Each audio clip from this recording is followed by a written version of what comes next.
Have you ever experienced the situation that you kept doing something that didn't feel right anymore, but you just kept on going because you already put so much time in it? You feel like you need to go on precisely because you already put so much time into it. How can you quit if you have so much invested in it?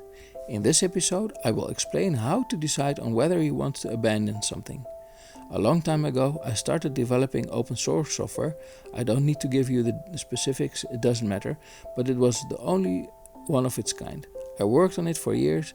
Then, two much larger competing systems that had been developed at universities and which had tens of millions of dollars in research invested in them suddenly also became open source.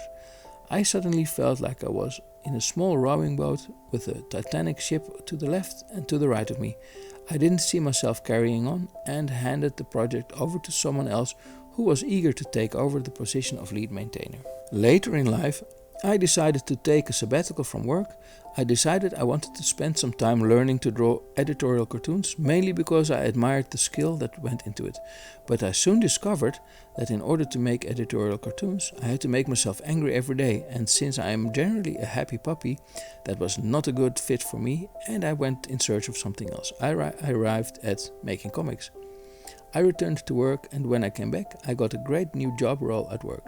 It was a dream job. Again, I won't go into the details, but I had decided to change things. I wanted to become an artist, and so I left that job after having worked at that company for 12 years. 3 years into Art Academy, I had learned a lot there, but at that point I realized that they were training me to become a painter who made, paintings to hang on walls and in museums and to sell in galleries. But I had decided I wanted to explore comics, so I quit Art Academy 1 year before I would have gotten my diploma. Then, a few years in, I had made lots of comics. You won't be able to find them online anymore because I discarded them also, and decided on a new route. They weren't what I wanted to be doing anymore. I decided to do illustrations for stories. I started an Instagram account and soon found that drawing tutorials would do much better. The tutorials are still my thing. I still have the website practicedrawingthis.com with a newsletter you can subscribe to, by the way. I send out a newsletter every week on Sunday with an editorial and a drawing exercise. So, as you can see, I have gotten out of things that I had already invested a lot of time in, many times already. When is it a good idea to cut your losses, and when is it a matter of not having the tenacity to keep going? What is the difference?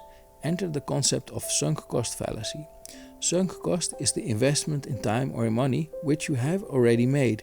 The sunk cost fallacy, then, is about you feeling that you have to keep going simply because you already invested so much time in it. Jessica Abel introduces a somewhat similar concept, idea debt. See the link in the description. Should you keep doing a project simply because you thought it was a brilliant idea in the past? Or are you a failure if you can cancel the project and move on? The thing with the sunk cost is that you look at the past. You made that investment in the past, but what you should be doing is looking into the future. Where do you want to be 5 years from now, 10 years from now? I know it is a corny question that people get asked at job interviews, but hear me out.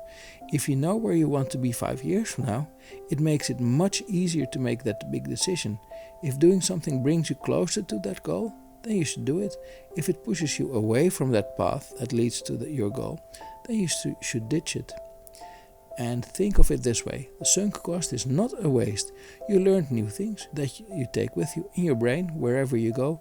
All those things you did define who you are. If you abandon a project, it is not a total loss. You gained knowledge and experience, and now you are ready for your next adventure. It's still a good idea to complete things because you learn from that also.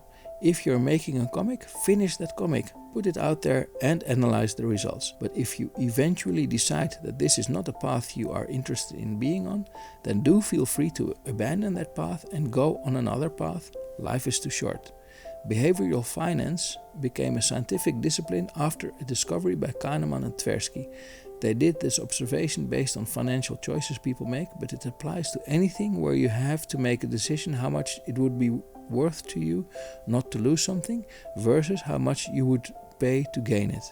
Quick, think of something that is a valued possession of you. Got it? Now imagine how much would I have to pay you in order to get the thing from you. And now the next question. Do you have the answer? The next question, suppose you did not have it in your possession, how much would you be willing to pay to get it from me? If this went right, then the first number you mentioned, how much I had to pay you to take it away from you, was higher than the number you mentioned at the second question, how much you would pay me to get it into your possession. Basically, people hate losing something more than they love getting something. The reason they made this central to behavioral finance is that it plays a role with investors when it comes to investing. People find it hurts them more to lose something than that they love to gain something. This impacts how bankers organize investment portfolios. But it also plays a role in the sunk cost fallacy, in that you hate more losing all that investment you made in a project in the past already than that you love gaining a new pursuit. So look at the future, look at where you want to be 5 years from now. Is what you are doing bringing you closer to that goal? Then great, keep doing it. If not, then ditch it and find the thing that you do need to do to bring you closer to that goal. Don't look at the past, don't look at all you invested already, look at the future, plot a path to your goal and do the things that bring you closer to that goal. You should look at the future, you only have one life. Where do you want to be in 5 years? Stop doing the things that lead you away from it and start doing the things that lead you to it. Thank you for listening.